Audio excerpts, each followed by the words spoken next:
I remember the first time it happened. The silence between us felt heavier than words.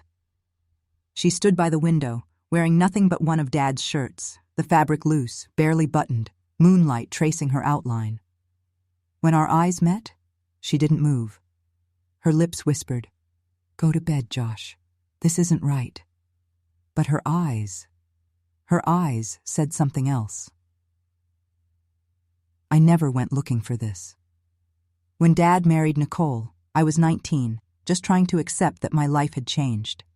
He met her on a business trip in Colorado, and within 3 months, she was already living in our house, replacing family photos with newer, brighter versions of us, versions that erased Mom. Nicole was impossible to ignore. Mid-30s, tall, composed, with piercing green eyes that always seemed to see more than you wanted them to. She wasn't loud. She wasn't fake. She simply existed in a way that demanded attention. And the way she carried herself, elegant, calm, careful, made resisting her even harder. I kept telling myself it was temporary, that it was nothing. But then Dad left for a weekend with his law firm friends, and it was just me and Nicole in the house. She offered to make dinner. I should have said no. I didn't. The kitchen felt smaller with just the two of us. She poured wine, didn't care that I wasn't 21.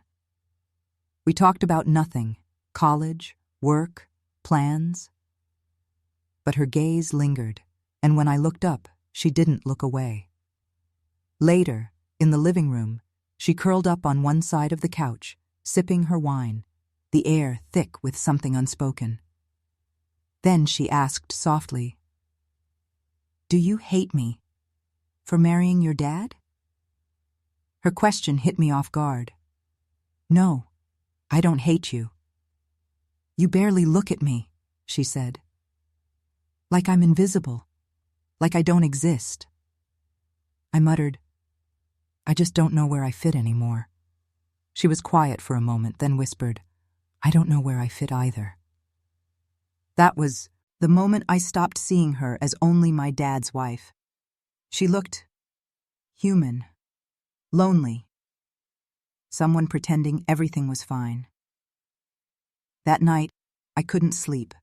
When I came downstairs, she was standing at the window in Dad's oversized shirt.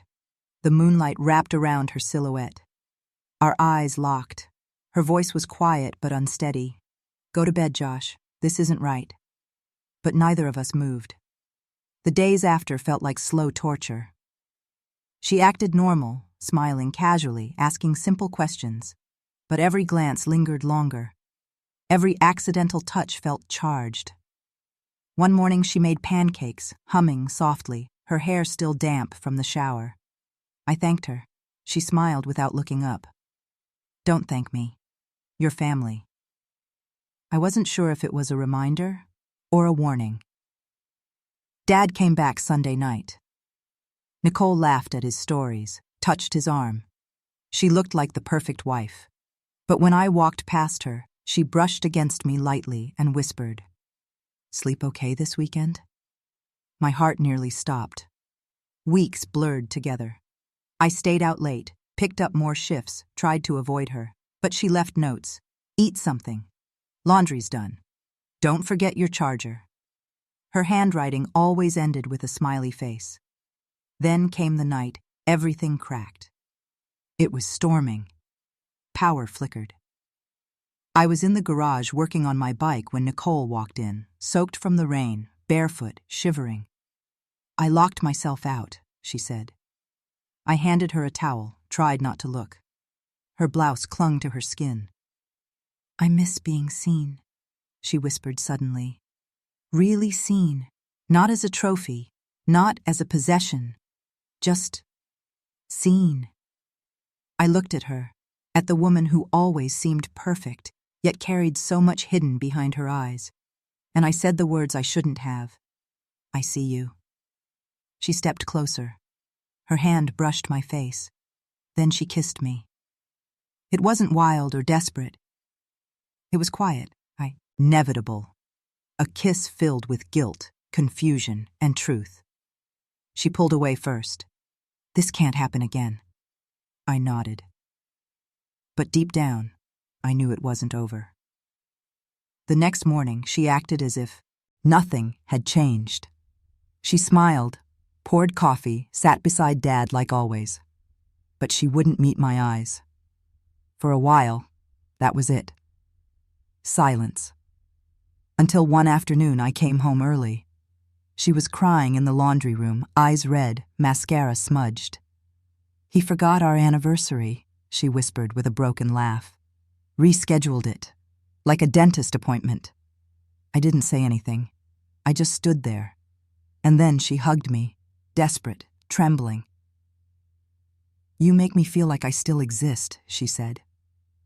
That night, it happened again.